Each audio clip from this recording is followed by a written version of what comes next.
Welcome to the Sleazy Podcast, the podcast about anything and everything, but mostly TV and movies. And now it's time to get sleazy.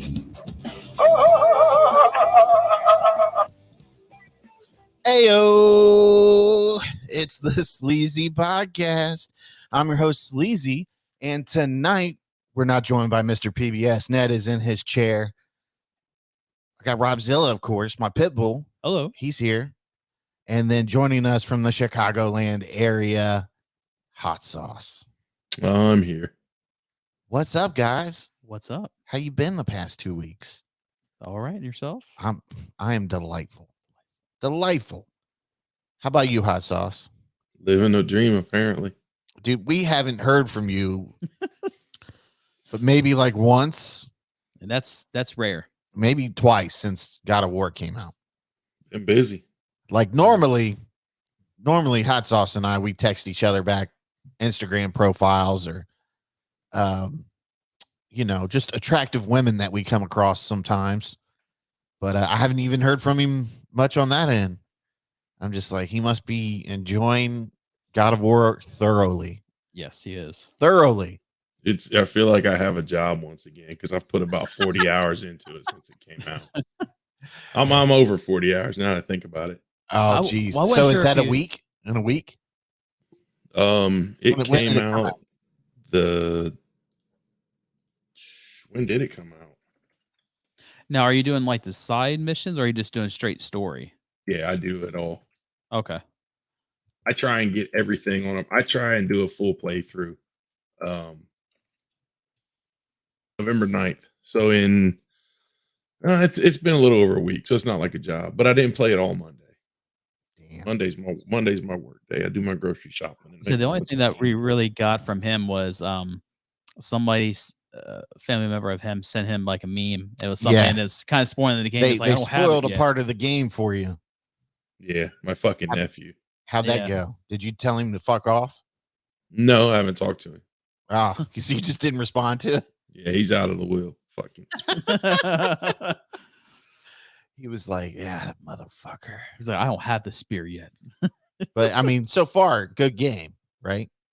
Very good game. Very good. I know you're a huge God of War fan, so Yes.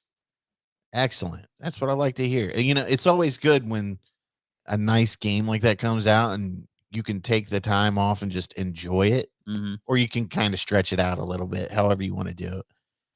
But I'm glad you're enjoying it. I never played God of War. I'll confess that right now. I played the old God of War. Old ones? Yeah. I never played the new one. I never had a PS3. And then I got a PS4. I mean, I really just got a PS4 to play Last of Us and Spider-Man, of course. Amazing games. And I played a couple other games on there, but I'm always been strictly Xbox, just because I'm a casual gamer, I would say. Yeah. And all my friends had Xbox, so that's what I would play, with them anyways. But man, all right. It's funny. You usually buy what your friends have, but I'm the only one that has a PlayStation. Yeah. Yeah. I've had a chance to buy a PlayStation 5 several times now in the past couple months, and I'm just like, can't justify it. Yeah. I'm like, I haven't turned my PS4 on in forever. I mean, mainly because I just don't have time to game like I used to. Such a sad thing to admit. Let alone a brand new PS5. Yeah. I mean, that's a huge investment. Yeah. If it were like $400, Even $300. Yes, I feel like $350 is just kind of like acceptable. Yeah. These $500 systems are just a little bit too much. Yeah. No disk drive one's $400. Is it really? Yeah. Yeah. I want to have discs though. I guess you can't complain too much. Beggars can't be choosers. Right. So I think we got an okay show. There's been a lot of sad news. I always hate opening the show up with this, but I mean, I feel like it's best to just get the sad news out of the way and continue with a great show. Yeah, and then just kind of roll with the punches afterwards. I mean, does that sound I agree cool? with it. Yeah. What about you, Hot Sauce? Hot Sauce, you there? Nah, I got you. Yeah, Yeah, that was a joke. like, instead of the sorrow, it was a joke. I just tricked you. yeah. Bazinga. God is good. Well, we always have technical issues, it seems like, and I'm like, Not again. yeah. It's like this fucking StreamYard. Bah humbug. So what was it? First, Aaron Carter died. Yeah. I'm not really. I don't care. Yeah, Sorry. it is what it is with Aaron Carter. I'm sad for the people that loved him. It seemed like a lot of people really did love him. Yeah. And it sounds like he was just a hot mess to begin with. I think that entire family is a hot mess. Yeah. So. Him in particular. I mean, Yeah. he's got obviously a drug problem. Mm-hmm. He just it sounded like his parents screwed him big time. I think they did. He made all that money as a teenager, and they fucking spent it all. I heard. Blew it. Can you believe that? I believe it. I mean, it's a wonder the older brother has money of any type. Right. But yeah, it just sounds like he was a tortured soul, and he's hopefully in a better place now. You hope so. Yeah, it seemed like he just had a lot of issues and struggled a lot, and hopefully, I mean, you hate to say it, but hopefully there's peace now with that. He's got his own party in heaven now, I guess. Yeah, maybe he's up there partying with somebody cool. Yeah, probably. And then we got the news that Kevin Conroy passed away. That's more devastating. I'm so fucking sad about that, man. I know that's like your Batman. I love him as Batman, and that's why I really wish Mr. PBS would have been here, because I kind of wanted to talk about the elections and stuff. Yeah, and Kevin Conroy, and it seems like me and him are kind of around the same age, and obviously you are. Yeah. So we grew up with Kevin Conroy on Saturday mornings and after school as Batman. I don't know about Hot Sauce. You were probably a little out of that age. Yeah, everybody that I know is really broken up about the Batman, but I didn't. Well, wasn't anything I ever got into the animated series. I was just telling Rob Zilla at dinner. I said, man, there's a convention coming up in 2 weeks here in Columbus, GalaxyCon. And Kevin Smith is going to be there. A bunch of people are going to be there, actually. Jodie Whittaker is going to be there. Rosario Dawson. Yeah. But I was like, I feel like I have to meet Kevin Smith now. Like, it's just the timing's right. Just go ahead and fucking do it. I got the money, so it's really not an issue. I just don't want to spend it. Of course. And I feel like that was my issue with Kevin Conroy all these years. I kept putting it off for like 4 years because he had been doing conventions and stuff here lately. And I kept putting it off. And actually, reading Rambo, he went to a convention when COVID started to let up in North Carolina, I believe. Yeah. And North or South. Yeah. He actually he got me an autograph for my birthday. Yeah. And it says, "Too sleazy. I am Batman, Kevin Conroy." Something you're going to cherish forever. I mean, I'm going to cherish that autograph forever. That's fucking cool. Yeah. But I wish I would have got it myself in person, so it would have been that much better. And maybe gotten a picture with him, you know. I feel like I'm more, because when you get personalized autographs, they're yours forever. Right. Unless a loved one wants to keep them and have some sentimental value of what's left. But I always get everything scientist sleazy if I haven't personalized anything. Right. But I feel like a picture is something I'll cherish my entire life. You know, I can look back and be like, oh, I met him. I really enjoyed that show growing up, or those movies. And I feel like it's a little bit more, what am I looking to say here? Just a little bit more valuable to me. And personal. Yeah. It's directly to you.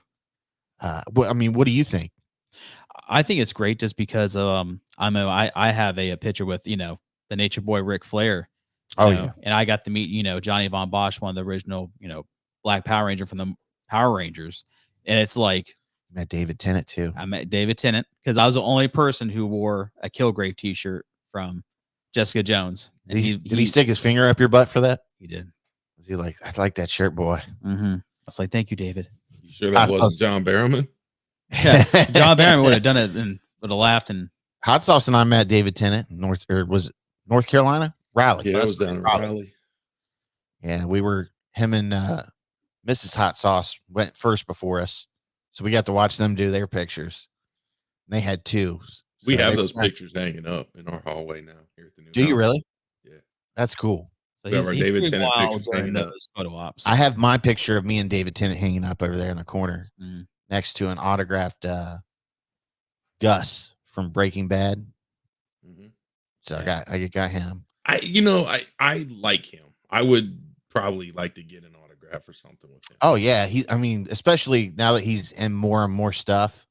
Giancarlo Esposito. Yeah, he's part of the Star Wars franchise now. Yep. So he's a great guy too. He's super cool when you meet him. I heard he's down really, to earth really and nice. He had a box cutter, and for like an extra like $10 on the selfie, he would hold the box cutter up to your throat for the picture. Because there's that scene in Breaking Bad where he just fucking goes up and kills that dude with the box cutter. Mm-hmm. But yeah, he's a super cool cat, man. So if you ever get a chance, he's not that much money. Go meet him. If you ever get a chance to meet David Arquette, I highly recommend. Oh, David Arquette was great. Oh man. But anyways, back to Kevin Conroy. Growing up, here lately the argument is who's the best Batman. And people are like, Robert Pattinson is. Get fucked. Robert Pattinson is. No, he's not. I'm inclined. Bale was great. That fucking voice, though. Ben Affleck's really underrated. Highly underrated. People, they hate on him for no reason. But I think Michael Keaton is still like the standout as far as like cinema. Yeah. Batman. But who truly embodies the character of Batman and Bruce Wayne? It's Kevin Conroy. Well, like when I think of Batman or Batman's voice, I think of Kevin Conroy's portrayal of Batman and Bruce Wayne. And he did it for so long. He even came back and did the video games. Yeah. So, he's Batman. He's Batman. What else can you say? None. That's it. And he's got great stories too about people finding out about, him being Batman. So if you ever get a chance, try to like Google Kevin Conroy stories or something like that nature. And there's some pretty funny stories about him just, working certain areas or volunteering, and people are like, oh shit, you're Batman when they hear him talk. Right. So, or, they'll ask him what he does for a living. He was like, I do voices. They're like, well, what kind of voices? Batman. But yeah, Kevin Conroy passed away. And he was supposed to be at that GalaxyCon too. Yeah. He's been sick for quite some time too, or he was sick. Yeah, he had cancer. And he was still working shows and doing the best. Doesn't that suck, dude? It is. You're sick and you still have to fucking work to make ends meet. I'll just say fuck it at that point, you know what I mean? Right. You have to, because sometimes these doctors won't see you unless you pay. So it's like, well, we can't cure you. Well, last time you're going to see me, sir. Right. Fuck it. At that point, I might as well enjoy my life before I go. Rob's going to go and sit on the couch and wither away. I'm going to go to Thailand and do some cocaine, die on the beach. Fuck it. Get a little prostitute. Lady boy. They don't want you. Get to a hostel. Yeah. What'd you say, Hot Sauce? I was to say they don't want you over there, but I stopped very abruptly when he says he's going to pick up a lady boy. Lady boy. I was going to say lady boy, but I wasn't. Was. I didn't want to offend anybody. But who cares? Fuck it. Rob's like, fuck it. I don't care. Rob, so I'll pick up a transvestite prostitute. I don't care. I'm dying. Just want to have fun. Dying anyways. Rob is not discriminative of the trans community. No. Rob just wants to have fun. Ain't nothing wrong with that. Yeah. There's nothing wrong with it. Yeah. Love is love, baby. Fun is fun. How about we say that? Fun is fun. Fun is fun. Rob's dying. He says, fuck it. Rob's like, they have like a super hot chick comes out and serves him a bottle of wine. And she's like, you want to go to a special room? And Rob's like, are you a lady boy? No. Find me the lady boy, please. This is my last wish. Oh man. Could you imagine going to the Make-A-Wish Foundation? What would you like for your last wish, sir? I'd like a lady boy prostitute from Thailand. ASAP. I'm not sure if we can make that wish. Would you like to see John Cena? No. No. Fuck that guy. Fuck John Cena. I want a lady boy prostitute.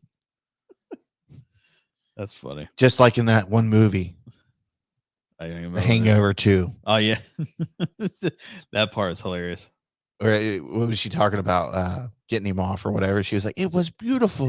We both came together. Yeah. So, anyways, after it was like they announced Kevin Conroy dying, and then the Grim Reaper spun that wheel. Yeah, we always make this joke about the Grim. When people die like this, they always say it comes in threes. And we made the joke one time about the Grim Reaper being on Price is Right, spinning the wheel, seeing who he can get next. He's collecting them motherfuckers. And if we kind of called it on the Murder She Wrote. Yeah. Chick. What's her name? Angela Salisbury. Yeah. Angela Lansbury. Salisbury steak. Salisbury. Let's say like Salisbury. a steak. Like a steak. So right after Kevin Conroy, news breaks that Gallagher, the famous comedian from back in the day, passed away. And that's probably a little before my time and before Rob Zilla's time. I used to watch it though. Yeah, I remember it being on when I was a kid, him smashing the watermelon. Yeah. And, watermelon hitting everybody in the front row or whatever. But that's probably around your time, Hot Sauce. Yeah. Do you remember him when you were like a kid? I mean, I never went to any Gallagher shows or anything, but yeah, it's more, late 70-ish, early 80s. So he was big in the 80s. Yeah, he was. So, but a lot of people really seemed to like him, and it seemed like he just had that thing where he would just fuck watermelons up. I remember some of the stand-up. Sledge-o-matic. Yeah. Sledge-o-matic. He would just smash the shit out of everything. Yeah. That was his shtick. Let's fuck shit up and get people fucking splattered with stuff. They loved it. They had a little plastic cover over them, but they loved it. Right. Speaking of which, do you remember the Dave Chappelle skit? Yeah. Yeah, he's like, didn't he like smash me some fruit? Didn't he shoot somebody in the audience after that or something? No, he shot the watermelon. He shot the watermelon. Ended up shooting someone. It's been forever since I've seen that skit. So did you guys watch SNL last week? No, I didn't. I know Dave Chappelle was on. But Dave Chappelle was on. He had a fucking killer opening monologue. I mean, are you not surprised by that? Yeah. I mean, it's Dave Chappelle, the GOAT. He's awesome. He's the GOAT. He is. I'll come in with a hot take here. Chappelle ain't that great. Oh, I'll give you the hot take because I feel like he's a good comedian, but I think a lot of it now is just pushing that I'm just gonna fuck with you because you guys are trying to cancel me. I think that's his bit now. Like he doesn't have a bit anymore. It's just there's a group of people that don't like what I say, so my bit is just fucking with them. Now he'll mix in some stuff there that he hits. He'll hit on some stuff throughout the show, but I don't know. I've kind of grown indifferent to Chappelle the last couple of years. He makes some points nowadays, and yeah, that's his thing now. He goes after whoever goes after him. He's like, you want to complain about that? Let me give you something else to complain about. Yeah. Right. I don't know. It's just, I don't know. I still think he's the best. Who do you think is the GOAT then? George Carlin. George Carlin? Yeah, I'd say That's Carlin's fair. up there. I mean, Carlin or Robin Williams. I mean, it's so hard. I mean, Eddie Murphy was fantastic. Like Richard Pryor was fantastic. I mean, it's like Eddie Murphy was like, once he became a big actor, he just stopped. Once he, particularly like the kids movies. Yeah. I heard that he was wanting to come back, but then you never heard anything else after COVID. Yeah. I mean, he's got fucking 20 kids to take care of. Yeah, or something like that. Yeah. It's hard to say the greatest comedian because there's a lot of them that are. I feel like you have to have there's a list. It's like Mount Rushmore. You know what I mean? They always say you're Mount Rushmore. The basketball, like who's on the Mount Rushmore? You can't just say the GOAT. Yeah, like a ranker list of best comedians. Oh, that would be cool. And then there's like comedians who are like maybe not on anyone else's list, but they're just hilarious to you. Is there one? Yeah. Hey, can you share your screen? Hang on a second. They're being pricks. They don't like me anymore. They're being pricks. Well, just like one guy who I think is hilarious is Joey Diaz. That guy's Oh, hilarious. Joey Diaz is great. I mean, Yes, there is tons of great comics. Yeah. But I mean, who transcends as Right. some of the best? Right. There for a while, I thought Dane Cook was hilarious, and he fucking fell off the earth. Yeah, you did. You ever hear Man. that? You ever hear that story about Dave Chappelle like fucking him over at one of the clubs? No, I mostly been hearing the story how he put his brother in jail for stealing money from him. That dude fucked him over. Yeah. So I guess it was at one of those comedy clubs, one of the better ones out in LA, I think. But it was not Dave Chappelle's night. It was Dane Cook's night. Yeah. And Dave Chappelle shows up, and they were like, "Hey, it's Dane's night. You can do a quick 10 though." So he's like, "Oh, okay, I'll do a quick 10." And supposedly, I don't know how true this story is. I always hear it on TikTok, on some of those podcast clips that they play. Dave did a 10, and after the 10 minutes was up, he was like, "All right, I don't normally do this, but I'm going to hang around outside and smoke a cigarette. You guys can come hang out with me and talk to me, and I'll take pictures." I did hear that one. And supposedly the whole club got up and fucking left. Nobody, shit. and it fucked. Yeah. That's hilarious. The whole club fucking left. Didn't give a shit about Dane Cook's stand up. Damn. I'd be pissed, wouldn't you? I mean, that's my job, and I'm getting paid for it. So yeah, I guess they'd still have to pay him. But still, I mean, you're trying to get notoriety and get yourself out there to make. Well, he'd already. I think he was already. Okay, I thought it was more big, more up and coming at that time. I don't know, but yeah, Dane Cook was when Dane Cook was hot. He was hot. Yeah. Did you find that yet, Hot Sauce? Yeah, I gotta shut something off on my phone real quick. Hang on. And also, I love Bill Burr too. It's the lady boy porn that he has on his phone. Yep. No, I've got to disable my firewall. On my Who'd you say? Bill Burr and Bill Burr's really good. You know who I'm not hot on as far as like stand up? Joe Rogan. I don't care for his stand up. Yeah, I like every now and then he has a couple of jokes, but yeah, I like the yelling or something. The way he comes across in his podcast, I'm not big on. I never liked his stand up at all. I don't think he's not funny, but I just don't care for it. I guess you could say like it just doesn't hit with me. Yeah, but I mean, I do enjoy his show when there's somebody interesting on. Mm-hmm. But his stand-up special, not so much. I never watch him. Hey, Mark Maron's good. Mark Maron too is pretty funny. Mark Maron was good. He's like that depressing, like irritated person who hates life, and you're just like, I can relate to him. Sometimes. Yeah, you definitely can relate to some of his stuff. All right, I got it up now. You got it up? Yeah. Can you share it? Present, share screen, easy 2 monitors sharing. Okay, do not show these tips again. All right, I got 2 monitors, so I gotta make sure I share the right one. Okay. All right, there we go. Add to stream. All right, here. I'm gonna switch this to full screen. Okay. There we go. Oh, look at that. Yeah, cascading effect. Yeah. Is it gone now? Yeah. Okay. All right. Richard Pryor, number 1. That's fair. Yeah, he's definitely on the Mount Rushmore. Yeah, he's Mount Rushmore. Yeah, and that's what I said. It's really hard to do a list. They're number 2. There's Chappelle. Yeah. He's probably right there. He's up. He's up Mount Rushmore. I would say now as one of the newer ones. Then yes. But see, look at the downvotes on Pryor. Pryor has 22,148 upvotes, 9,711 downvotes. So people think pretty highly of Pryor. Yeah. Look at Chappelle. 27,000 upvotes, almost 12,000 not downvotes. So I guess you could say a lot of people feel the same as you, probably.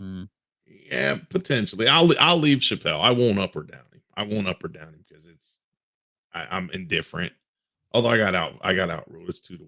I'll tell you, I'll move him up for you guys. I mean, you can upload George Carlin too. I feel like George Carlin, he gets overlooked. Yeah, I mean, and a lot of his stuff is still fresh to this day. Yeah, I mean, he was when he changed his style up, he was ahead of his time. He was on to something, right? Because he was that clean cut kind of. When he started talking about real problems and shit, yeah, like it just fucking hit. And I feel like Eddie Murphy is fine where he's at right there, just because he hasn't continued. I mean, old Eddie Murphy. And a lot of his jokes did not age well. Yeah. No. Like the HIV jokes in the one special. See, have you ever heard Nick Swartzen stand up? His is pretty funny. Oh, Nick Swartzen's hilarious. Yeah. Yeah, Robin Williams is decent. fantastic. I feel like Robin Williams should be ahead of Eddie Murphy. Yeah. I do too. Absolutely. That's yeah. I'm gonna move down Murphy and up Williams. There you go. Man, even when Robin Williams was on cocaine, he was still hilarious. Yeah. Jesus. He's another one, man. He would talk about shit, like real problems. Mm-hmm. And they still resonate to this day. There's okay. Bill Burr. Bill Burr. I mean, you got to up Bill Burr. Bill Burr's great. Dude, he killed him, man. You can just relate to Bill Burr. Yeah. Like, you're like, that's a normal fucking dude. Yeah. All right. Right. Exactly. A normal fucking dude. Yeah, exactly. For Bill Burr. Rodney Dangerfield. I get no respect. Get no respect. Some of his shit. It's hilarious. And it's funny because it's all like written out jokes. You know what I mean? He's not talking about experiences or anything. They're like really written out. They're one-liners. It's a bunch of one-liners. One-liners. Like he's not telling you a story. He's just fucking going on these little one-liners after one-liner after one-liner. Exactly. Just an hour-long stream of consciousness. Just there's no stories. It's just rambling. If you ever want to fucking laugh, dude, Rodney Dangerfield will have you cracking the fuck up. I remember one day I just me and Muzz were talking about him for some reason. And he was like, "You ever listen to Rodney Dangerfield?" I was like, "No, not really. I mean, I've seen a couple of things here and there." So one day while I was working, I just turned on like a compilation video on YouTube. I was in fucking tears, dude. This one joke about him bringing his girlfriend home, and he was like, "She was so ugly, my mom was laying out newspaper on the floor." So I mean, that's the kind of jokes that he had. Yeah. He dogs himself out too. He'll shit on himself about his wife hating on him and shit. He's so ugly. Well, I mean, what was the one special that he had? No Respect. Yeah, I think it's no Respect. I mean, the dude was a genius for his time. I'll say that. Yeah. Okay, moving along. Dangerfield up, down, or leave him at 7? I think he's fine there. Yeah, he's fine. Yeah. See, and something well, I mean, we'll get there, I guess. We haven't even hit the top 10 yet. Chris Rock at 8. I mean, I'd leave him or I'd put him down. Yeah, I'd either leave him or go down. He has some stuff that's kind of funny. Yeah. But he does better in the movies. I feel like he has a couple of jokes that are like really, really good. But other than that, it's kind of hit or miss. Yeah. I mean, he's not bad. Not funny. Right. But he's definitely, I don't think he's on that Mount Rushmore of great stand-ups. He works well with like the guys like Adam Sandler and all them like grown-ups, because I feel like with that movie, that's just really them just fucking with each other. And that's why I like it so much. Yep. So who we got here? Norm Macdonald. Yeah. God bless Norm Macdonald's soul. Norm is funny. His stand-up's a little dry, so I can see why people aren't 100% big on him. Put it by him, yeah. I don't know if I'd put him in a top 10 list. I don't think I would either. He'd be right outside the top 10. Right outside the list. And I love Norm Macdonald, but I just don't think he's up there with the best of them. Like you said, it's the dry humor, so a lot of people ain't hip to it. Right. So you're voting him down. Okay. 30% of people. Oh man. Steve Martin. See, I don't really ever follow his stand-up. I just know him from Saturday Night Live, and I just didn't. Yeah, I mean, I know him more from Saturday Night Live and the movies that he's done. Yeah. I mean, his early stuff with movies is it's great. Fucking great. Yeah. I still want to watch that show that he has on him and Martin Short. Yeah, Martin Short on Hulu. Yeah, it was in Selena Gomez. Supposedly it's really good. Oh, we watched it like I think a couple episodes. It's pretty good. Yeah. They got 2 seasons of it, I think. Yeah, on Hulu. Yeah, I'd leave Steve Martin top 10. Just I mean, I don't have an opinion on Steve. Yeah. So yeah, I mean, I could leave him. Don Rickles. I don't remember any stand up, but man, when he rips on people, he's hilarious. I don't do Don Rickles stand up. Yeah, I can't say I've heard a complete. Yeah, I just thing. seen him more just like fucking with people. Ricky Gervais is pretty funny. Yeah, he's funny. I don't know if it's top 10 material. Not top 10. I don't even know if he's like right outside top 10. Mitch Hedberg was funny. Mitch Hedberg he's up there. Mitch has got to go up. Yeah, that's your Mount Rushmore. Yeah, I would move Ricky and Don Rickles down just to move Mitch Hedberg up. I agree. I feel like Mitch would be in the top, definitely top 10. Dude, that guy is great. I'd put him up above fucking Chris Rock. Yeah. When did Mitch Hedberg die? Because I'm wondering if people just a younger demographic is looking at. Well, I mean, they got fucking Don Rickles. I think what's the crazy part is they found out he died, and it was like on April Fools, and people thought it was a joke. Yeah, they said that was like the best joke for him to ever like pull or whatever. He was, dude. His delivery was fucking great. I think he's like when someone's like wearing a turtleneck and like has a backpack, it seems like it's a weak midget trying to bring you down. He died March 30th, 2005. So probably got reported on the April 1st. That's what it was. And they thought it was a joke. Wow. And that was like 2005. What was the one joke about him playing tennis against the wall? I can't remember. Yeah, I know you're talking about, but it's hilarious. Louis C.K. Louis C.K. is another good one. Yeah, but he's not Mount Rushmore. No, he's no, but I think he's better than 14. I'd put him over Ricky Gervais. Yeah. Oh, definitely. He's definitely like one of those guys that's like right outside and potentially could get in there later on in life. Yeah, I don't think he's done. So obviously he's not done. He's just now getting back in after his sex scandals. Yeah, of asking women to jack him off. Yeah. I put you in a bad spot. Do you feel like he got a bad rap for that? Like, I mean, the dude lost a lot of shit over that. Yeah. And it's just like, I feel like an apology was just enough for that. Like, I don't know what else. Sexual harassment is a thing, though. I mean, it is, but I don't feel like, I feel like he should have just issued a statement and maybe taken a year off, but people were on. That was during that kick where everybody wanted to get rid of you if you did anything wrong. Yeah. So, I mean, did he really harass them though, or was I guess he whipped it out in front of them? But that's that's bad. I guess everybody can make a mistake once in a while. It'd be different. I guess it would be different if he whipped it out and like ran up on him and hit him in the face with it. Like a little Harvey Weinstein. I mean, anybody can make like a bad read. Like I'm sure that tons of people have maybe kissed somebody and gotten a wrong vibe or something of that nature. But you can, I think there's certain things though that you can say stuff, and as soon as it comes out of your mouth, you're like, "Fuck, I shouldn't have worded it that way," or "Fuck, that didn't sound right." It didn't come out into my mouth the way it sounded in my head. But I think there's certain actions though that don't really get that pass. I mean, pulling your dick out in front of people, I don't think it's something to get that pass. Versus right. So, and I feel like he's obviously done this a lot. Right. Yeah. And he's probably gotten. Laughs about it, like, oh my god, it's like on How I Met Your Mother, the naked guy, where he's like, it works 9 out of 10 times. I get laid 9 out of 10 times if I just take all my clothes off.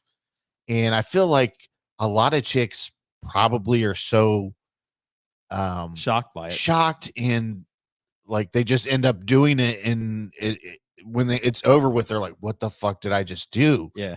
And then there's some sort of traumatic experience from it, obviously. So yeah, I mean, it is like kind of somebody preying on a weakness of some sort. So I mean, yeah, maybe it is more, maybe he did need to take that time off. Yeah. Maybe an apology wasn't enough.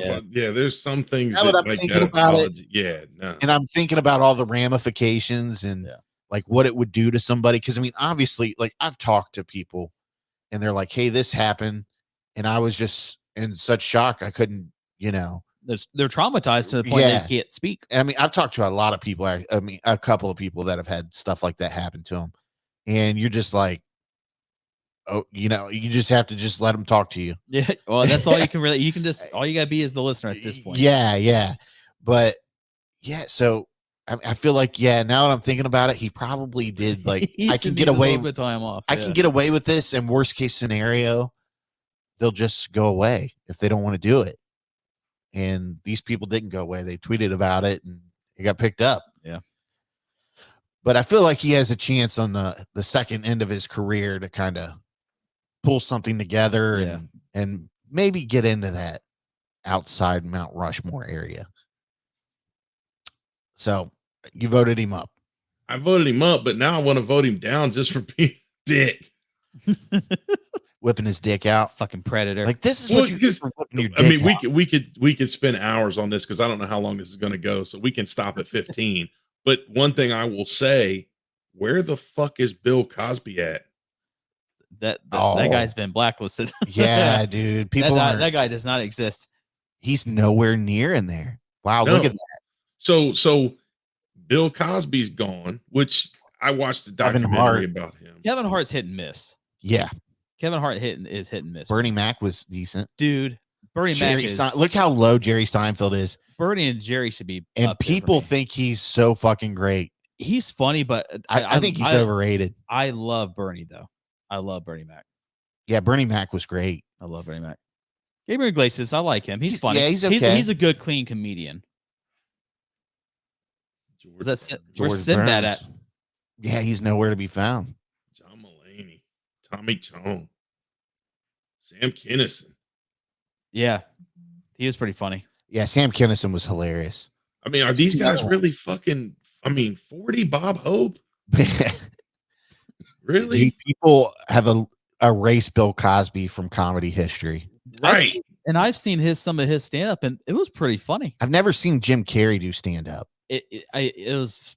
I mean, imagine when he first started. Yeah, I imagine it's pretty rough. Yeah, I just remember him mostly from In Living Color. He was the only white guy in the show. He was so fucking funny on In Living Color. Yeah, Fire Marshal. So if Bill Cosby's been erased because of his issues, then Louis C.K. as well. Right, exactly. Which, I mean, what Bill Cosby did was wrong too. So yeah, we're not just what's Bill Cosby. I think Bill Cosby's is definitely worse. Yeah, obviously because he's a serial rapist. Yeah, but pulling your dick out in front of multiple people isn't a serial offender. It definitely is, but I don't know. I mean, how many of those people wanted that too? And he just kind of. That's what I guess I'm kind of getting at. Like, obviously, something gave him a reason to do it. There must have been something that started a conversation where he's like, "Well, we'll put my dick funny." It could have been ego. It could have definitely been ego. I don't know how many chicks were like, gave him some kind of, I don't know. I just don't see one say, "Hey, Louis C.K., let me see." Yeah, I've never. Yeah, I'm like, I don't know. Maybe like one in like 10 years or something like every 10 years. Right. But no, most chicks, they don't ask you to, or condone that type of behavior. Only if they're super drunk, which is anybody's at that point. But you do, every once in a while, you run across a chick that is just a super freak. They're like, hey, whip that out. James. They don't say that. Not in my experience, anyways. James. Rick James, bitch. Do you think he said that? Like, I'm Louis C.K., bitch. Probably. Jerk off my penis. Louis C.K., bitch. Jerk me off now. I'm Louis C.K., bitch. Yeah, I just feel like he probably a couple times was able to get, the end result he wanted. And he was like, I can do this whenever somebody wants to come over. But the fact that he abused his status. That too. Because I remember it now a little bit clearer. The chicks were coming by to work on some stuff. He was supposed to be helping them. Okay. Yeah, and he just whipped it out, I guess, after that. So, yeah, that is wrong. He's like, I got something for you to work on. Yeah. Louis C.K. got voted down. He's going down. Mike was like, fuck that dude. I know. He's going down a few points here. Yeah, I mean, now that you think about everything. John Cleese, though. We'll stop there at 15. Now that you think about everything with Louis C.K., you're like, that was kind of a dick move. But then, like, you listen to everybody that knows him, and they have nothing but great things to say about him. Yeah. So, I mean, I don't know. People I haven't sexually harassed say good things about me too. That's right. That's right. But I sexually harass Rob all the time, and he's never said a bad thing about me that I know of. Do I have to? Want to be a star, don't you? Family Guy, sorry. I'm like, do you want to record this week? You're gonna have to let me fill up on you. Do I have to? Yes, Rob. Locking the door and masturbating in front of women, comedians, and writers. Dude's a sexual predator. Fuck him. Fuck Lewis. It's funny, but it's not funny, you know? Yeah. We laugh just Fuck because that dude. He's a sexual predator. That's funny. Fuck Louis. It's true. So you wouldn't go see a Louis C.K. show? Nah, hell no. I don't think I would either. I mean, just because I feel like I've already seen everything that, you know, I would potentially laugh at. Yeah. Anyways, I don't really care to meet him either. So No. he's kind of a hell no. with him. I had no desire to meet him. It seems like they've eased up on him a little bit since he's tried to make amends. Right. But no, they ain't letting go of Bill Cosby. No. Bill Cosby was drugging people and fucking. Yeah. I watched a documentary about him. Did you? It's called We Need to Talk About Bill, or Let's Talk About Bill. I think it was on really? Showtime. Was it? Or We Need to Talk About Cosby, or Let's Talk About Cosby. Was it W. Kamala Bell, I think is his name, that did it? Okay. I think he's the one that did it. Yeah, it's pretty good. It's 2-parter. It's a couple hours. It's a decent watch though. I was sticking. I'm pretty sure it's on Showtime. Okay. I think I'll have to look it up someday. Cosby, or Let's Talk About Bill. Let's talk about Bill Cosby. Throwback, huh? Yeah, and it's funny. A lot of people said for years, Bill Cosby's a fucking dick. We need to talk about Cosby. Okay. I've heard that. I heard people absolutely fucking hate Chevy Chase too. Oh, Chevy Chase is another one people hate. Dude, they hate. Yeah. It's funny because I love Chevy Chase's movies. Yeah. And, Christmas vacation. but vacations. Everything I hear about him, like he's a fucking prick. Yeah, I've heard not one person say one nice thing. Not one person's ever said anything nice about Chevy Chase. So I think even Joel McHale was like, yeah, he's very difficult. I think it was on Community. They said he had issues with Donald Glover on Community. Yeah, because they were writing more jokes for him, and he was, didn't think that was right. I think he didn't say he didn't think he was funny either. Yeah, he didn't think Dan Harmon was funny. Oh, okay. Dan Harmon called him out on like one of the end of the year parties or whatever. Yeah, that was a big thing. Yeah, didn't he leave voicemail? He's like, I don't think that was funny. He was like, he got up and left. Yeah, he got up and left. He was like, "You're an asshole," and he left. So, you reap what you sow, I guess, right? Yeah, fuck Chevy. Right. Continuing on, Elon Musk is he's just on his warpath still, and he is just determined to not make Twitter great. This motherfucker, I don't know what's going on, dude. This is like an epitome of a billionaire who's like, fuck it, I'm just gonna fuck everybody. It really is. Like, this is a rich dude saying, I can blow $44 billion and it's nothing to me. Exactly what it is. I don't care if I fail. I don't care. This is my fucking toy now. And it's my way to show off and get attention, to make people think I'm great.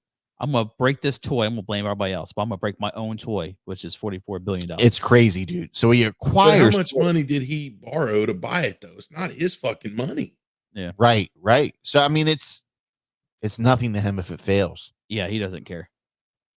He's still the richest person in the world, isn't he? He's still labeled that. I mean, that fluctuates all the time. I think if he loses money on this, he's still the richest person in the world. He's still up. Yeah. And then was Jeff Bezos is right behind him. Jeff Bezos. Jeff Bezos. Bezos. Yeah. Get your prime, Bezos. Yeah. But so Elon acquires Twitter, and we talked about this a little bit last week. Yeah.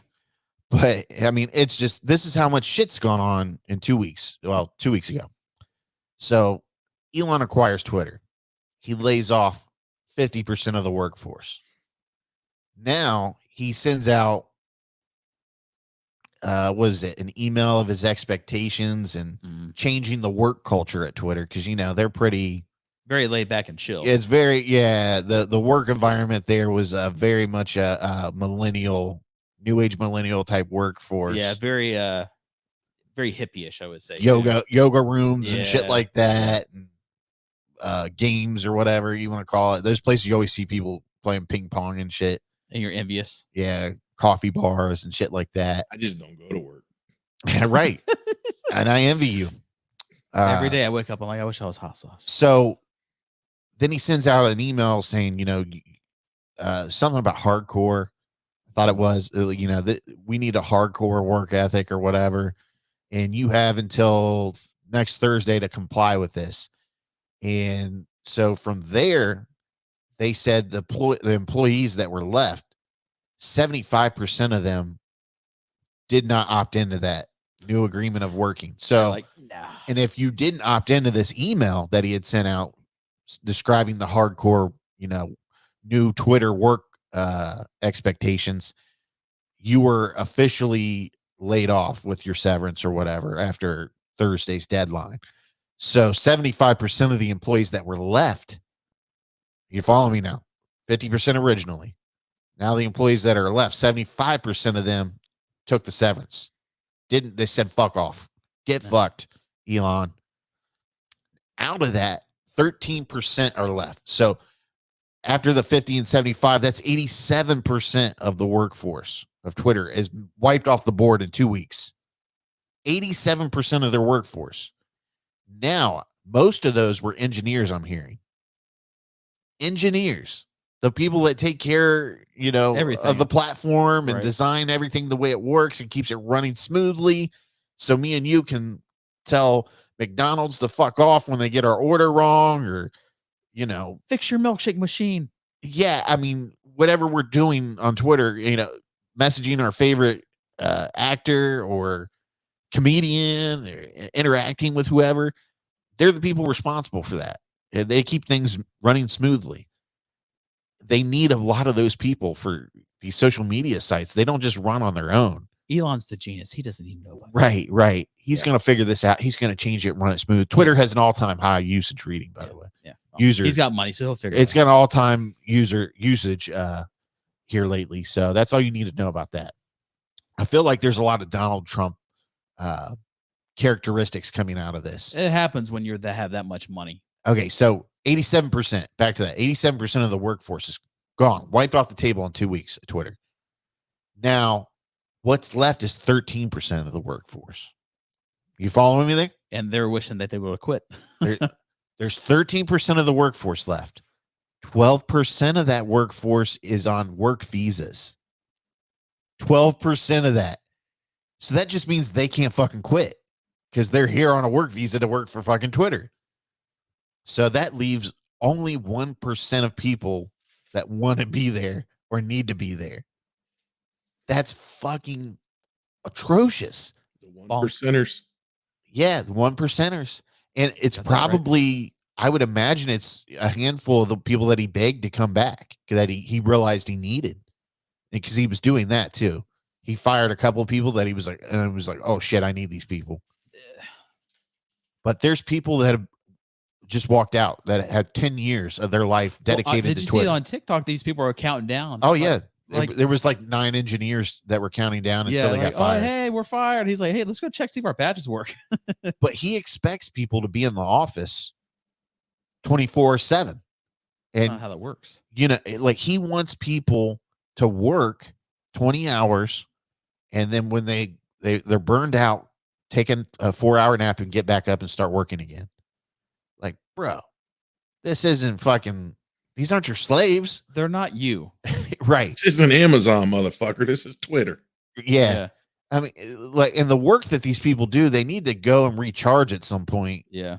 So they can concentrate. You have to disconnect from social media when you're especially working with that type of, right. being on Twitter. You have to disconnect for a little bit. Not everybody's autistic like you and can function on no sleep for 20 hours a day and keep fucking rolling. But yeah, it's a fucking mess. This is, I feel like we're witnessing history right now. Because we are. And we're seeing $1 billion company being dismantled within a month. And they're talking about, like, people are on Twitter the past 2 days sharing all their link trees, all their other info. So people that follow them specifically on Twitter can find them on Instagram or Facebook or even a couple of the oddball social media that are out there now. Yeah.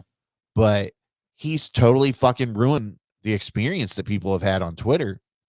And then you've got your celebrities that I don't agree with Elon, so I'm just leaving. And I feel like every time I see an article about another celebrity that's left, I'm like, who the fuck is that? I don't know who that is. Yeah. Like they just, anybody with a check mark is just out. But I did think it was hilarious. You know, they launched his blue check mark initiative, and people were signing up for it. And what was the famous one? Eli Lilly. Somebody said we're giving away insulin for free now, and they lost a fuck ton of money because of that. They had to come out and issue a statement on Twitter saying it's not us. We didn't make that tweet. And it sounds like he's going to get sued over that. I mean, he's fucking with other people's money now. Yeah. So you can fuck with your own when you start messing with other people's money who's not as rich as you. You're gonna have a problem. And the problem is he's been hyped up. He's been crowned, our generation's Einstein. And it's just not true. And the man, he's so full of himself. He just ruined a shit ton of lives. Lost a fuck ton of money out of the stock market for certain companies. I mean, he's really fucking up. If you don't believe that, then you're not paying attention. Yeah. Yeah. He can be smart, but he's not a good fucking businessman. He may be a good, it's like PBS and I were talking on the last show. He's idealist. He may be a really great dude when it comes to, seeing the future and pushing people towards that and getting things done in a certain form. But he's not there with the engineers all night. I mean, we know that because he has a Playboy life. It seems like outside of his ventures, but he's not what people think he is. And I mean, he's got great ideas for the future. Some of them are great anyways, but for as many great ideas he has tons of failures too. Right. But what do you think, Hot Sauce, of all this mess? It's hard when you're dealing with people that are rich and egotistical because they've surrounded themselves with people that will just tell them what they want to hear. I mean, they buy their loyalties. They're not going to tell them what they should be told. They're not going to tell them what they should hear. He has yes people all around him. And if they say no, he'll just fucking fire them and give someone else money. Right. He'll find somebody to tell him the answers that he wants. I don't like that answer, so you're fired. Right. It's like, well, you asked me. Yeah, and I hate this. He's one of those people that's all about productivity and this and that works, but we can't just get rid of everything and rely on productivity. People have to, there has to be bullshit jobs. Yeah. You know what I mean? People have to earn a living and contribute to the economy. It's just the way it is. But I don't know. I'd be surprised if Twitter doesn't go down in the next couple days. I hope it doesn't. I mean, I really enjoy Twitter. I get on there and I talk to certain things and interact with a bunch of people. Wouldn't be surprising. Put it that way. Yeah, it's definitely not, because it sounds like Twitter's being ran off of a ghost skeleton or a skeleton crew. Sorry. Yeah. And he's locked all the buildings, all the offices up until the 27th or something like that, I think. So it doesn't sound pretty. And I mean, a lot of people are saying it. A lot of people are, specifically people that report the news, are talking to Twitter employees or former employees, and they're saying it's right around crash time because nobody's keeping up with certain things. Well, when you just gave the number, so apparently, it is going to fucking crash. Yeah. I mean, it's obvious. When 87% of your workforce is gone within 2 weeks, it just can't be good. It can't be good.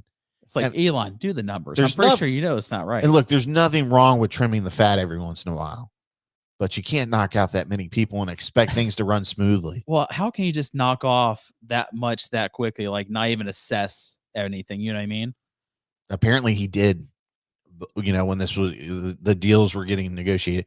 But I don't know. I don't think he ever wanted to make the deal, and now that the deal's made, he's just gonna fucking do whatever he wants with it. And because it's his. I don't think he did either. I don't think he honestly truly wanted it. I think he wanted to buy it at first, And then once it, how much it's going to cost and then everything, he's like, well, maybe I won't, because he likes to toy around. He likes to instigate. He likes to stir shit up. So it's like the whole Dogecoin. Everybody's fucking throwing money into Dogecoin because Elon tweeted it. He doesn't give a fuck about you. How many times has he fucked with the stock market off tweets? Yeah, it's entertaining. It's funny to him. He has the power to do it. It's just him literally, and what can I do today to fuck something up? I feel like that's what it is. And there will be nothing that I have to worry about. This won't bother me any. It's not Tesla stock. It's not this. Even though Tesla stock is down now because of all this Twitter shit. Well, it's going to affect. So Tesla stock is down huge, but it's also, if you listen to, everybody's going to buy it just because it's a moneymaker. But if you listen to people, it's so fucking overvalued. Yeah. People in Wall Street, and they say it's so fucking overvalued. Tesla should not be worth what it is. And how much longer is Tesla going to be successful when Ford and Chevy and then Honda and Toyota start rolling out with EVs that are 25 grand, 30 grand? Even, you still see a lot of people who have a lot of issues with Teslas with production and stuff, and it's horrible. They say, I forget who it was. Was it Chevy? One of the big automakers is like a large percentage of their business is fixing Teslas now.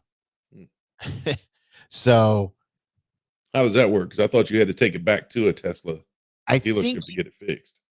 I think you might, but I think one of those companies has something to do, some type of a deal or something. Yeah, maybe like fixing batteries for them or something. I don't know. I'm not 100% sure on that.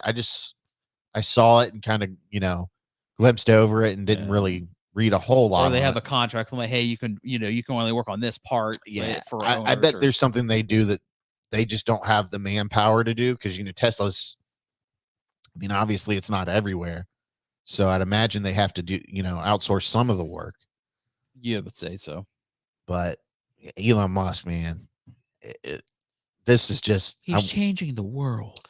And I wonder, if say this all goes under or whatever, will it affect any of his future ventures? Will it affect Tesla? Will it affect SpaceX? I don't think it'll affect SpaceX. It might affect his stock, but people are going to still be like, well, it's fine. They don't care. It's kind of like him buying a used car. And if it works, it works. Great. I got my money's worth out of it. If it fucking shits on me a couple months down the road, fuck it. I'll just trash it. I'll just ride the dog shit out of it for like a week and see what happens. It's like him buying a $5,000 car. If it fucking breaks down on me, fuck it. I don't care. That's what it is. I'll fix it up a little bit and get what I can out of it. And then once it's dead, it's dead. Well, the thing with me that kind of pisses me off is that he sent an email with his face and it's like, oh, you're fired. Yeah. I'm like, if that's not the biggest. I think that was a joke, sir. Well, I don't think that was real. Somebody did that as a joke, but yeah. But no, the fact that he's going on Twitter and making memes about Twitter, dying or whatever, that's fucked up. People have lost their jobs that counted on those paychecks, but he doesn't fucking care. No, he don't care. He's rich. He don't care. At the end of the day, he's still eating and has a roof over his head, whether it's Twitter headquarters or one of the $1 million homes he rents. Yeah. But either way, I think he's an arrogant prick. Yeah. I think people give him way too much credit. Even though, look, he has helped some industries out, like the electric car. And look what he's doing with SpaceX. He pushed the bar with SpaceX. Well, just like Mr. PBS said, you're always going to, you need someone who has big ideas and who has money. Right. So you're going to always need somebody to push ideas out. And that's what he does. And has the cash. So. Right. But is he curing cancer or anything like that? No, dude. Let's be real. He's not doing anything that's changing anybody's daily lives or bettering the world. At least not yet anyways. But when he does, hey, I'll walk that statement back and I'll say, man, he was doing this thing. Well, yeah, absolutely. When that happens, but not now. Happens. No, not right now. He's just having his fun fucking up Twitter. He's an arrogant prick, like I said. Okay, so, and we got the Elon Twitter saga out of the way. Disney Plus announced this week that they're going to increase their membership fee. Well, they're going to tear it off into an ad version like, Hulu. or Paramount Plus or Peacock. And then they'll have an ad-free version for like what, $3 more hot sauce? $3. I think so. So what do you guys think about that? I just don't understand why you could keep raising shit. Just like, well, because they spend billions of dollars just for your entertainment every year. You're fucking Disney. You're fine. But I wonder if they're just not getting the subscribers that they want. Or they subscribe and they binge through all their Marvel stuff and then they cancel. Yeah, and they cancel. That or they have their nostalgia but shows. That's why they release weekly so that you don't cancel. But I don't know. Like, I just feel like why do you have to fuck with people like that? You already raised the price and now you're doing an ad tier. So you're going to fuck with people even more. Like, is it going to be cheaper? I don't know. I haven't heard any of the info, but I just think it's fucked up, man. The ad tier would have to be cheaper because I think they're going to go for, they want more members. So you got people that see that, I don't pay for Disney. It's part of my Verizon. It's free through Verizon. So I don't pay for Disney. I pay through my Verizon. I got a year's free. Yeah. When it came out or whatever, and then I have to pay for it now. But really? Yeah. It's your Verizon plan. I don't know. Maybe I do need to change it because mine's free. I got the Disney, ESPN, and Hulu bundle for free through Verizon. It's part of my monthly Verizon. It's free. Yeah, maybe I do need to change my plan. I have to as well. Because I think what it is, I think everybody's looking to increase their number. Everybody wants to have the best streaming service. So when they sit back and they look and okay, we've got 10 million subscribers. How many people of that 10 million don't want to pay, or how many people out there could we pick up? Could we get another million or two people that don't want to pay the $15.99 a month, but they'll pay $9.99 a month? You put it at $10 price point, people might buy into it. So they could pick up another million or two subscribers. A million or two times $10 a month is how many hundreds and hundreds of millions of dollars. What is it now? Is it $9.99 a month? I think it's $79, $7.99, $7. They raised it, didn't they? Yeah, then they raised it to. Look the price up, bitch. You bring it down a little bit. I will not bring anything down. Bring the hammer down on your face. It's $7.99 a month. And then let me see here. Then it will increase to $10.99 a month. Man, that's okay. I mean, $10.99 isn't as bad as it sounds, but it's like. But is it worth the content you're gonna watch, or if you're gonna cancel and wait till you get your shows you want, like the new season of Mandalorian or the next Marvel movie? I haven't watched Disney Plus since She-Hulk ended. Yeah. So I just don't cancel because I don't want the hassle of having to go in and sign back up and all that. But I don't know. I may start doing that now that it's $10.99. But man, these fuckers, we got rid of the $200 cable bill, and now it's slowly adding back up with all these fucking streaming services. It adds up with the streaming, and on top with your internet. It fucking sucks. Yeah, and I mean, internet's getting pricey now too. Because you gotta up your connection. Yeah, well, that and they're not. You're not getting a deal with a cable bundle anymore because you're not bundling your cable. Right. Most people just get internet cable now. YouTube TV or DirecTV has a thing too, and there's a couple other ones. And plus, people working from home and we had COVID, so that puts it up more. It is what It's just times are changing, I guess, and we're gonna have to adapt to it. But I don't know. I just feel like. Why fuck with that? I mean, I guess they're thinking, oh, we're gonna get more subscribers, blah blah blah. But I don't know. I feel like they launched as a certain way, and I feel like we shouldn't be punished for that. Obviously we don't have to be. We can sign up for the ad-free version, right? But it was brought to us as you're going to get all this Marvel and Disney content for only $6 a month. Right. And now it's just like, we're going to raise that to $7.99. Now we're going to raise it to $10.99. But if you don't want the $10.99, you'll get ads. They're all going to do it. They're going to do it. They're all going to do it. And it's, they're creating a nightmare. I mean, honestly, because you can't, you can't just go to one service anymore. There's churn. It's an industry that's built to churn. You're gonna have numbers up and down constantly because there will never be like a single cable. You can't just buy cable and get all the channels you want with it. No.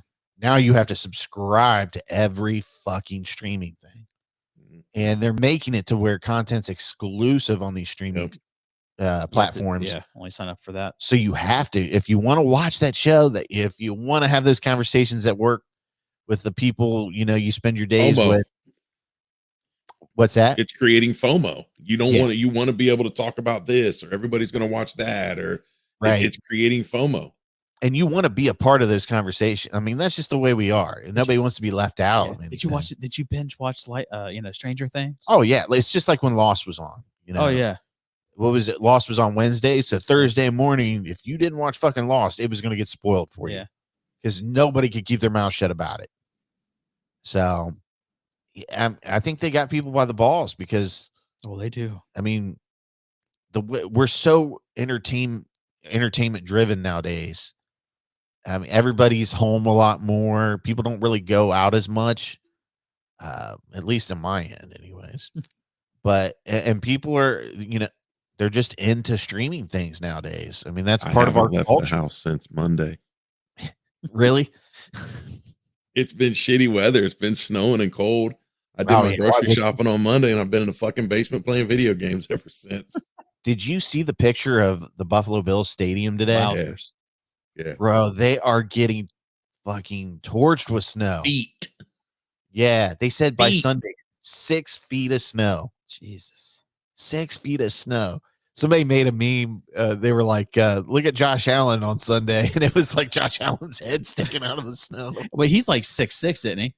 And he's like, he's the tall dude. They actually moved that game from the Bills stadium from Buffalo, New York to Detroit. Okay. So now Buffalo's crying because they can't get out. The team's stuck in the state at the fucking airport because of the weather. And everybody's like, oh, damn, if somebody would have been able to tell them ahead of time. I mean, like, why didn't they fly out ahead of time? Exactly. Like, that's what we got. They knew when the fucking snow was coming. It's like, oh my God, we woke up today and we got 4 feet of snow we didn't know about. Bullshit. Climate change, baby. Yeah. It doesn't exist. Right. Elon's working on that. We'll get it fixed. I'll fix it. Elon's going to solve everything, dude. You watch. Next, he's going to drill a hole in the earth like the movie The Core. I talked some shit about him not curing cancer. You watch, man. When that motherfucker gets it, he'll cure it. It'll all be solved. That's fine. Wait till that day. Till then, get fucked. Yeah. Yeah. Well, I'm sure he'll probably fuck some more women and get them pregnant. Yeah. How many kids does he have now? I don't know. We should not have any more offspring from this motherfucker. It's funny. He said that. It's more than a couple, I think. Is it? I think he's got like 4 or 5. 4 or 5, too many. Google it, Rob. Mm-hmm. Just ask Google, like, how many kids does Elon Musk have? He named the last one some weird fucking name, I thought. Of course he did. Something, clever that only smart billionaires would get. His 10 children. 10 children? Shit. Okay, Nick Cannon, slow the fuck down, buddy. Jesus Christ. Nick Cannon's what, on his 18th? Yeah. Jeez. I think DMX had like 11 kids or something. Yeah, he says he's doing his part to combat future, population?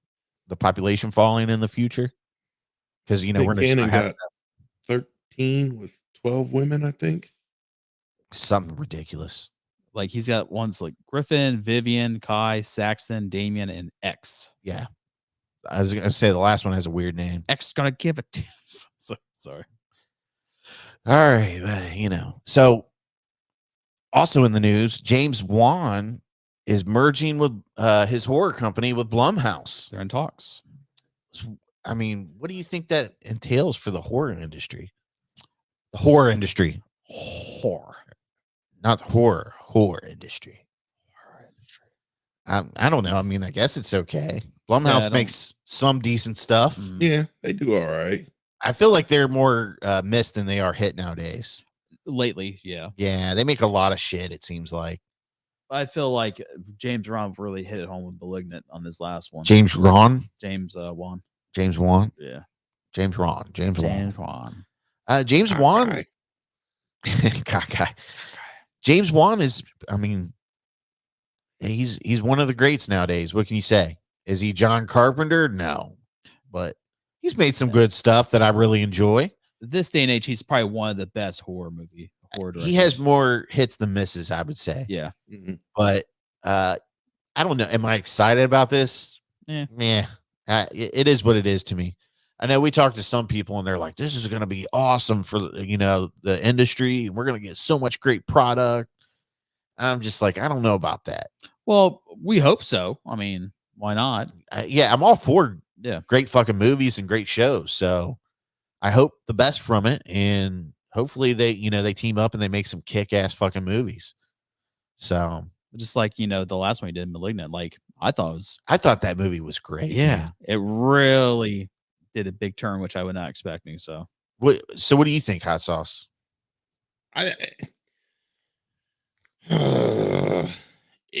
They're more miss than hit. I mean, they do have some good stuff, but I don't know. It can't be a bad thing. I don't think. Maybe they'll step their game up a little bit more. I mean, I think if anything, it's great for their production value. Yeah. I mean, it's more money that they can use to produce and, put into their movies and shows. Mm-hmm. So the bottom line, I think it's a win for both of them to kind of combine their things. Yeah. Sure. So, I mean, it's not a streaming service we have subscribed to. So thank God. Until they sign an exclusive fucking deal with somebody, and then exactly. Well, I mean, Blumhouse kind of had that thing going with Amazon. I think I watched one of those movies, and I think there was 4 of them, and I watched one.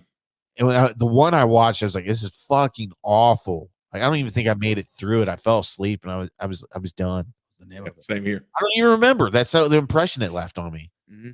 I think it was the one where the girl might have killed somebody or something like that. Oh, and their parents were kind of protecting her or something like that. Yeah.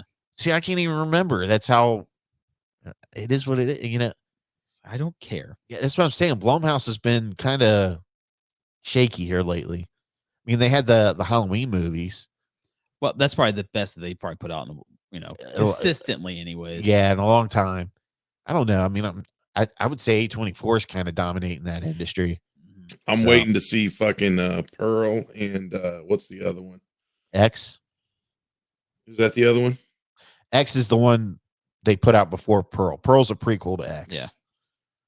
But X was pretty good. Maxine is the third one. Oh yeah, Maxine, dude. Yeah. I heard they've already greenlit a sequel to that. Really? Yeah. To what? Huh? To what? The Maxine one. The Maxine, Pearl, and X are a trilogy. They all go together. Do they really? Yeah, Maxine, Pearl, and X all go together. Is Maxine's the doll one, right? Maxine. Right? No, the girls, the people shooting the porno on the farm. That's X. That's X. Okay, and then Maxine and Pearl, they're like prequel trilogy. Are they really? Okay, yeah. I'm getting confused. What's the one with the doll that's like made to protect the Megan? Megan, that's what I'm thinking. Okay. Is that A24? I don't or is that Blumhouse? That might be Blum. Let me see. I'm like, I don't know shit about a doll because it's all talking about one. And it's really creepy too. It's really off-putting. Producers James Wan, Jason Blum. So yeah, there you go. Blumhouse Productions. That looks fucking good. Yeah, I heard that. Yeah, I saw today where they're already planning a sequel to that. Okay, and it's really. I haven't heard of Maxine though. Yeah, I've heard of Pearl. It's Maxine, Maxxxine. Oh, okay. It's was it X? Was that just the first one? Yeah, X was the first one. Okay, X, Pearl, and Maxine. They make 3 of them. X is where they make a porno on the old couple's farm. Yeah, yeah. And then Pearl is A24. Those are A24s. Maxine is A24. Yeah, Maxine, Pearl, and X are all A24s. And Pearl should be coming to something streaming very soon. Like I really want to watch Pearl. Yeah. And that's by Ty, and that's Ty West too. Yeah. Is it really? The one girl that's in X actually plays Pearl in that, I believe. Because it's all the same. It's a trilogy. It's a 3-movie set. But X was fucking crazy though, man. Mm-hmm. Like that whole couple was fucking off the hook crazy. That's why I heard. Yeah, I really enjoyed X. Is it the best horror movie I've seen in forever. No, but but it's a good watch though. It's a good movie. It's definitely entertaining. Yeah. Yeah. It's something different, and you're like, oh shit. Yeah, man. Ty West or T West, but yeah, he's director, writer for all three of them. So, which brings us to our next topic. Did you watch Smile, Hot Sauce? Yeah. You watched it? Mhm.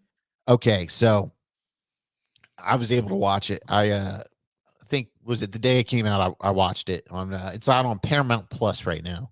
Mhm. So what, for $5.99 you can watch a brand new movie that was just down in theaters a week ago. A lot of people were like talking about it like it's a revolutionary horror movie and it's the best horror movie of the year. You got to see it. I watched it and I felt like while it's a decent movie, it's a decent horror movie. A lot of jump scares in it, but it wasn't like the best movie of the year horror wise, I didn't think. well, we were speaking. I mean, I watched 10, 15 minutes, but I can get the same gist of the same formula. You can get what I'm talking about. Yeah. I feel like people, they were like, they watched It Follows and they were like, man, That's all it was It Follows mixed with Barbarian. Yep. Thank you. That's Thank you, all sir. that fucking movie was. I enjoyed it, but I did all too. it was they watched It Follows and Barbarian and was like, I got an idea for a horror movie. And they ran with it. It's like they just got done watching It Follows and they were like, okay, so hear me out. We just watched this movie about a curse. And just like the problem is with every movie that's about a curse. Okay, said person sees or encounters thing of curse. Then they have to research the curse. Then they have to interview they have to look up every news article of the person that has been interacted with this curse or died of the curse. Or most people don't know it's a curse. They're just looking for the pattern to indicate that it is a curse. And then they find said person that has escaped this pattern. At least one person. Right. Mm-hmm. And then they have to figure out how to break the curse. It's the same thing. It's rinse and repeat. Mic drop. Instead of a sexual intercourse, it's people committing suicide in front of you. Yeah. Being passed on. And I'm not even worried about keeping this spoiler free because it's not, who cares? Like, it's not anything that like, it's, I mean, I still gave it I gave it 3 out of 5 stars, but I think I'm going to go back and change it to 2.5. I think I gave it 3. If I rated it, I think I gave it 3. Well, I said because I mean, look, it has a lot of great jump scares. It's all jump scares. That's it. The whole fucking movie is jump scares. That's all it is. I could not get invested in the main character. Nope. Could not get invested in her. She was so dry. And I mean, obviously that was the point. I think they just hired her because she looked creepy when she smiled. I just couldn't get invested in any of the characters, especially not even A-Train. No. What, the 2 scenes that he's in it? Not even A-Train being a cleaned up houseman, husband, upstanding. He drives home. He's like, "What happened? Did you break another piece glass? of shit soup?" Yeah. But I heard the runtime too. It's almost 2 hours. 2 fucking hours, man. It should 2 be hours like of dude. It's 2 hours of jump scares. Go watch It Follows and then watch fucking Barbarian. You'll be fucking 3 hours and have a better experience. Right. Exactly. I mean, It Follows was great for the time. It was something that you really hadn't seen. Yeah. And it just felt new to you and original. And Barbarian was like a throwback to 2000 movies and 2000 horror movies. And you didn't know what the fuck was going on with Barbarian because they didn't show you everything in the trailer. Well, for me, when you first see it, you're like, I see what's going to happen. And then it does a 180. You're like, whoa. I feel like there was way too much hype with Smile. Yeah. It's the same problem with the Black Phone. Just way too much hype around it. And it just didn't deliver, to all that hype. Well, the Black Phone was hype because Ethan Hawke and the director. Right. I think there was more hype. I think there was more hype for Smile than there was Black Phone because Smile did the whole fucking the viral marketing campaign, paying people to go stand at baseball games. Just smile for fucking. I hope they got paid a lot for that because that's hard. Have you ever tried to smile and hold your smile forever? It hurts right now. Just thinking about it. Yeah. that takes some dedication. I'll just say that. But man, it's just, and like we have a friend who is all for it, and I'm just like, it wasn't all that, dude. It better not have been Muzz. No. It's funny. Originally, I wanted us to call Muzz and talk about Barbarian for this show, but before the show, he texted me with some bad news. He has a pet that's getting ready to pass away, so my thoughts are with the Muzz family and them losing a loved one. But because he has some interesting point. He's like the only person I know that hates Barbarian. Everybody else is like, oh, it's a great movie. It's the best horror movie of the year. But Smile is definitely not. I don't even think it's close to anything entertaining for the year. I still feel that. Here's the thing. Like, I made my little fucking remark to him on his Letterboxd review for fucking Barbarian. I don't want to talk to him about it. I don't want to have a conversation about it. Because that fucker likes to debate and argue. I don't want to fucking argue. I just want to tell you you're fucking wrong and be done with it because you're wrong. Your opinion on that movie is fucking wrong. There's no argument or debate to be had. He'd be like, hear me out. You're like, no, fuck off. No, right. He was, okay, spoiler alert. If you haven't seen Barbarian, mute for a couple minutes. That was fucking a month ago. That was 2 shows ago. Fuck him. Right. But I was like, I even told him, I was like, bro, you got to watch this movie. It's fucking good. I think you'll love it.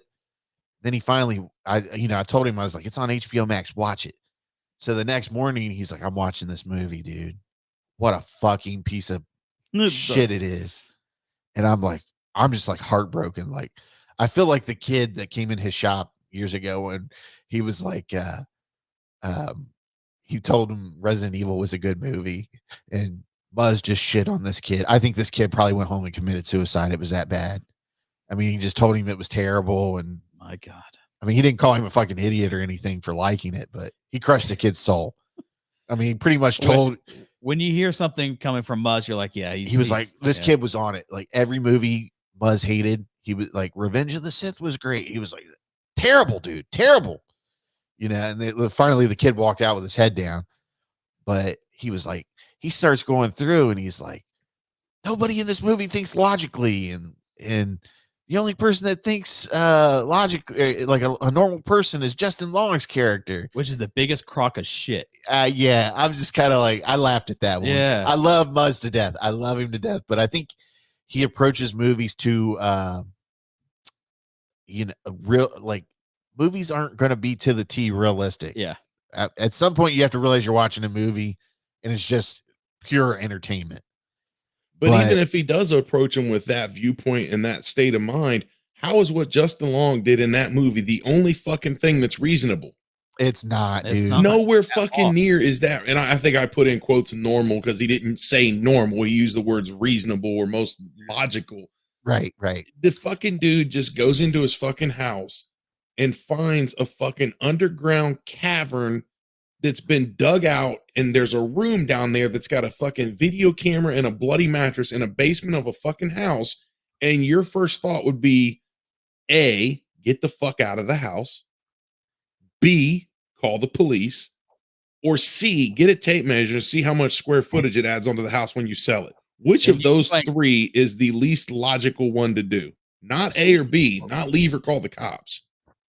But, and it's not even that. Like, he goes into the house, like, he's obviously drunk and then he passes out. But when he wakes up, he sees luggage in the house and he sees 2 different people's luggage. And he calls and he's like, hey, did we rent this place out? And they're like, we don't know. There must be some mistake. Yeah. So at that point, wouldn't you call the cops to begin with and be like, hey, I've got luggage here and there's nobody here? Well, on top of that, when he walks in, there's a chair blocking open the basement door. Right. Well, what the fuck? And just really? And this is no knock against Justin Long's performance. Yeah. In this movie. He was phenomenal in the movie. Yeah. He played a dirtbag fantastically. But you have to realize this house is in a fucking rundown ghetto where right, you would right. not, where and you that, would not want to. That was another thing Muzz complained about. He was like, they're in. She pulls up into this neighborhood and it's completely ruined. That didn't give her any clues. It's pitch black and raining. And then she goes. You see the fucking camera panning down the street and it's pitch black and all you can see is lights. So you tell us, did it look like it was a shitty neighborhood at the time? and raining. Even though she does go back after the lady she interviews with tells her, you got to get the fuck out of that neighborhood. Well, she's still right. Shit, though. Yeah, but she was, she was there with somebody she adored. So, yeah, I think anyways, or maybe she finds out later on that guy is somebody that she was writing about or something like that. What? I can't remember. It was that same night because they're drinking wine. Yeah, I'm trying to remember. It's they're drinking wine and they start talking and then they develop. It's been a month and a half since I've watched it. It develops more. But the way he looks at things, I'm like, oh man, you're complaining about that out of everything, And then he complained about the one of the things that irked him really bad was the one of the last scenes on the water tower. Yeah. Where Justin Long pushes her off, and the baby monster, the mama monster, we'll call her Mama Monster. How's that sound? The Mama Monster sees her fall off the tower, and physics do come into play here. It's impossible. Sorry. But she jumps off after she falls and somehow catches her and, kind of does the cradling, cradle. I'm going to hit the ground first. Yeah. So you don't save you. And, baby,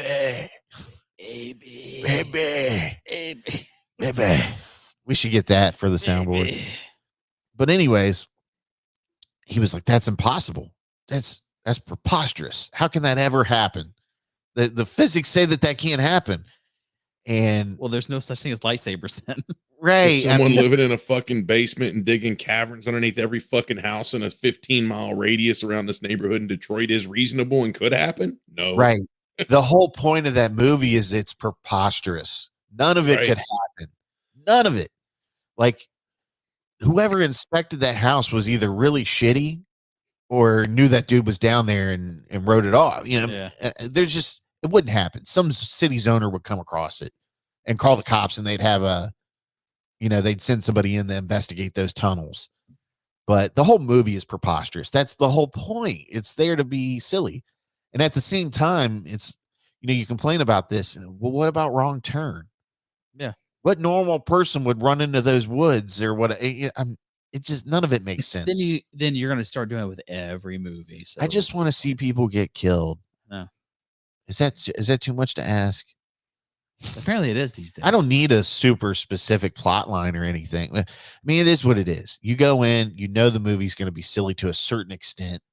Does it entertain you? Yeah, I guess it just didn't entertain him. Any movie I sit down to watch, unless it's a goddamn National Geographic special, I throw all logic, rational physics out the fucking window the minute I sit down and hit the play button. Right. It's a movie. It's like watching a Fast and the Furious movie.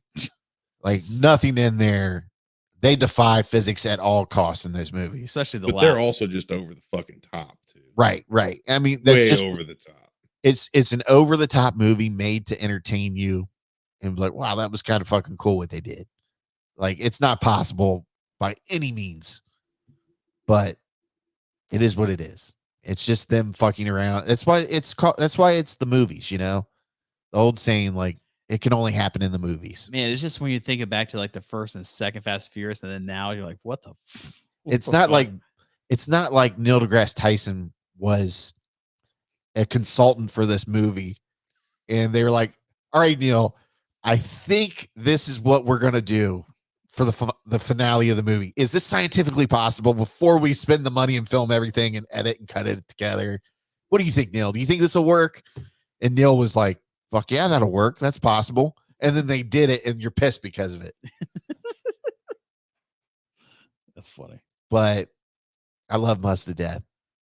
If anything, it makes for a good conversation between two people. Justin Long is the only one that acted rational. That blows my fucking mind. Like that. I felt if anybody acted rational, it was the girl. She's like, we need to get the fuck out of here. Yeah. Well, come on, let's go check. What the fuck? No. Well, and I mean, in situations like that, you don't think 100% logically. Yeah. Like you react, your body reacts. You're in shock. I mean, there's all kinds of things that play in, you have anxiety. All these things make your mind go blank or whatever. So, I mean, you have to throw logic out the window. I mean, and you have to think not everybody is a genius too, that would be in these situations or whatever. So not everybody's going to have the perfect response to it. I mean, it's not like she did drills on what to do if she encounters a mutant breeded woman, an inbred, monster, an inbred baby monster, inbred monster that has super strength. and it is 10 feet tall and lives right. in the dungeons under the house that they dug in. Yeah, but Justin Long acted rational. Let me go measure this cavern I just fucking discovered. I mean, I'll be honest, I wouldn't go anywhere near. Once I saw the door, the room with the fucking bed with the blood stains on it or whatever in the video camera, I'd have been like, yeah, no. Yeah. I'm gone.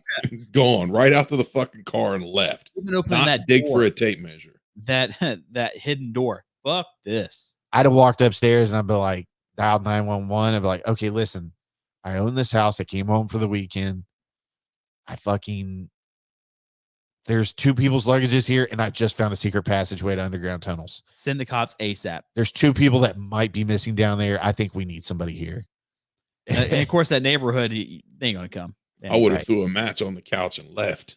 Right. Yeah. I'd have just fucking left, and I'd have went to the police station or something. But that's rational. Yeah. You know, that's never going down there with a tape measure, and I think I can sell this fucker for more. To help with my rape charge that I'm being accused for. Maybe this was a true story about Louis C.K. Could have been. You think somebody interviewed him and he's like, yeah, I used to own this house in the fucking ghetto of Michigan, and found an underground layer with this monster that had been inbred with some dude. So, you know, let's make it happen. But you know, I measured all that stuff out and I put it on Zillow. Some corporation bought it immediately. Yeah, over $40,000 asking price. That's how I got out of my sexual harassment troubles. It's a little hush money, and it was perfectly fine. Yeah, he paid the women off with the house that has the torture chamber underneath it. Yeah, of the inbreeding of the past 40 I paid years. off student loans in a car. He got out of a rape charge when I saw him. It shows you, man, the privilege you have when you have money. Unless you're Harvey Weinstein. It sounds like or Bill Cosby. It sounds like, well, Bill Cosby he's not in jail right now, is he? Didn't he get out? He got out. Yeah, he got out on something, I think. I swear I thought he was dead at this point. He got out because it's all covered in that. It's called We Need to Talk About Cosby, because what happened was he testified, and it was he was granted immunity for his testimony in another case, and the prosecutor said, we won't charge you for this if you tell us what happened. So he told him what happened. Then they threw that out the fucking window and was like, haha, we're going to charge you anyway. And that's actually how he got sent to jail, was on his, qualified immune testimony. So then they went back and they were like, yeah, he can't go to jail for that. Right. So he's admitted doing it. He says he did it. Like he admitted to everything, but because it was under he had immunity from that statement. So when he made those statements under deposition, he was immune from prosecution. And then they went back. I think it may have been a different prosecutor because it was a different case. So like a new prosecutor came in and they're like, hey, we're going to use that testimony that should have been sealed. It's just funny. Like, it's Bill Cosby back in the day. No one's bigger than Bill Cosby at one point. Yeah. America's dad, basically. You couldn't get laid on your own. You got to watch that. You got to watch that show. I'm telling you, it's a good watch. It's 2 episodes. I really want to watch it now. Yeah, I may get a Showtime. May get a Showtime subscription. You got Paramount Plus, don't you? Yeah, but I don't have it with Showtime. They're merging them together. You should have a Showtime tab in your Paramount Plus app. Oh, okay. When you got your sidebar on Paramount Plus on the left-hand side, you should have a little show emblem down there under like movies, TVs. It should be Showtime. You click on that. You can get I have the $5.99 Paramount Plus though too. Try it though. I don't think it matters because they're merging them into one. They're merging Paramount and Showtime together. So good. Just open up your Paramount Plus app, search for We Need to Talk About Cosby, and I'm 99% sure it'll come up. Maybe I'll watch that tonight. I do want to watch. Was it 1889? 1899. Is that Netflix? Is it 1899 or 1889? No, I think it's 18. Is that on Netflix? Yes, it's 1899. Okay. I swear to God, Rob, if you're wrong, I swear to God, you better be right. 1899. You're right. I'm gonna go play God of War. You haven't beat it yet? Nah, I'm about 40 hours Are in. you doing like all the side quests and stuff like that? Or Yeah, I do it. I try and do everything. Now there might be some stuff that I miss, but I'm doing pretty good, pretty extensive backtracking. And this motherfucker's collecting all the trophies, not just one, all of them. yeah, I'm going for that platinum. Oh shit. Yeah, I want to watch that 1899. It's from the people that made Dark. I've never watched Dark. I think I watched maybe 10 minutes of it and got into something else. I really liked the first season, but then like I've completely forgot about the second, and then I was so lost and behind I had to like restart it. Yeah. But I want to watch that. I just finished Supernatural last night. Heartbreaking. It was, but man, that last episode was cheesy as fuck. Mm-hmm. And the one before it was just so anticlimactic. Yeah. I was kind of disappointed in it, but I think it's the Wayward Son, but it's sung. Yeah, that's what it is. But they did get me with the man. That was a tearjerker in the when they were all in heaven. Oh yeah, so that was something. And then when they gave their little speech at the end, hey, thanks for 15 years. We couldn't have done this without you. They really did survive like 3 or 4 cancellation thing. They wanted to cancel that show bad. Yeah. And people were they kept demanding it. Yeah, that has to be like the longest running like CW show. It has to be. Yeah, probably. I would say. Yeah. I mean, how many seasons did Dawson's Creek run for? I think it was like 8 or 9. That was on WB. Yeah, it's WB, but I think same thing. It's same chronological. Yeah, I'm pretty sure that was like Smallville ran for 10. So yeah, I would think it probably is. It has to be the longest one. Longest running CW show. Yeah, I was a little disappointed in that one though, but I guess every season can't be a killer. But it was nice that they got a nice send off. I guess you could say 6 seasons for Dawson's Creek. 6 seasons. Yeah. So it was nice they got a nice send off, and they got to end things on their terms and go the full story that they wanted to go. Yeah. There were some great seasons of Supernatural in there too. Yeah. They always seem to reinvent the wheel when it came to things once they burned everything out. Like, oh, we had the battle with the devil and we're going to do this. And then they go on to this. So I think I'm only on season 5 or 6 still. Oh, yeah. In years. Yeah. I was going to say, your wife's a big fan of Supernatural. She won't finish it. Really? She doesn't want it to end? Nope. It took her, God, how long's Angel been off the air? Years. Yeah. It took her a good 6-7 years before she watched the end of Angel. Oh, wow. Oh, I hated that last episode. I never watched Angel. I liked Angel. I've seen a couple episodes of Buffy. I just never got into it for whatever reason. But I got an Angel though. Yeah. You thought the dude was hot, didn't you? She won't watch. I love the redhead. You liked Angel, didn't you? I like the redhead. We were talking before the show. Willow? Allison Hannigan? Yeah. No, it wasn't Allison Hannigan. Willow was. She was in Buffy, wasn't she? She was. How I Met Your Mother. Different one. How I Met Your Mother. Yeah, she was in Buffy. That's Allison Hannigan. Willow. Yeah, she wasn't an Angel though. Yeah, she wasn't an Angel. No. He's. You're talking about the redhead and Angel. Yeah, an Angel. Okay. Yeah. Sorry, should have clarified more.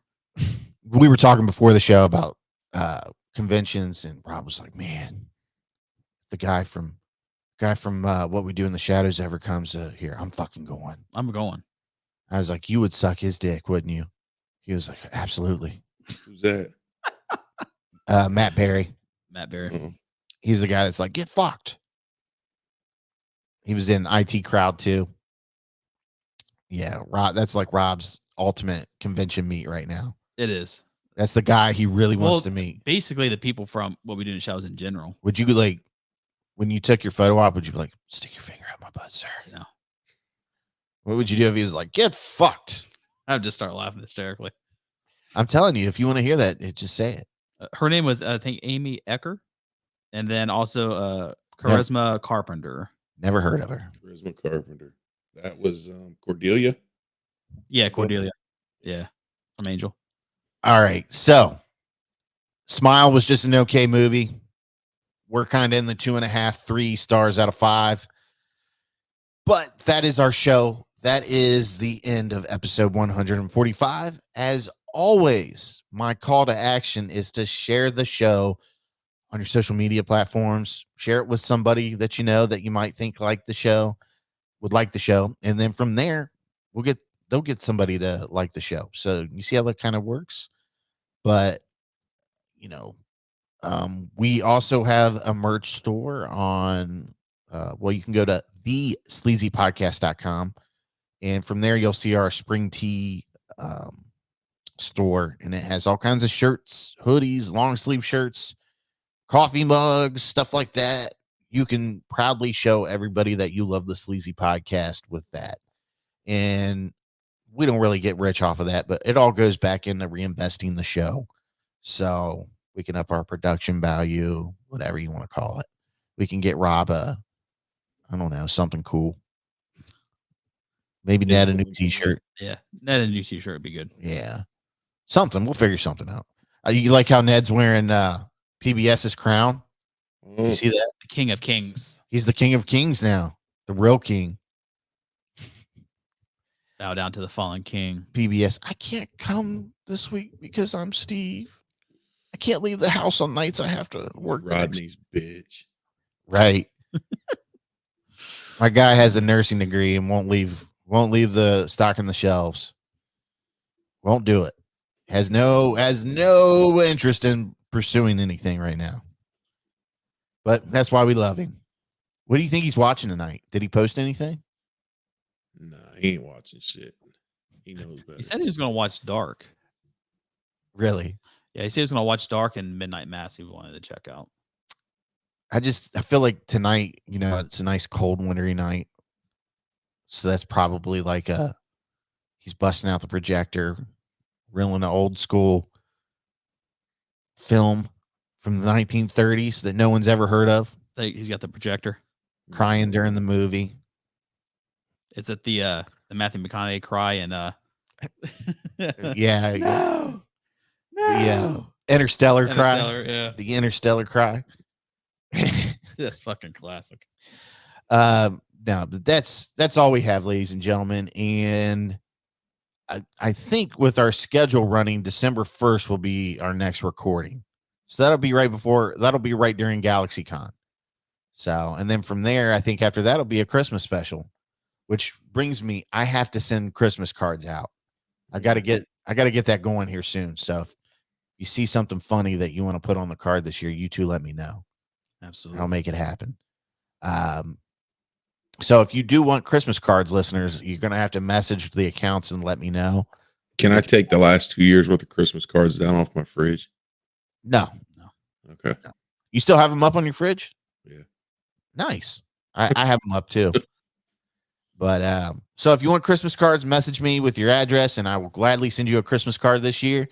But that's all for episode 145. As always, keep it sleazy. Thanks for listening to the Sleazy Podcast. Make sure you hit the subscribe button and remember, listen to Sleazy.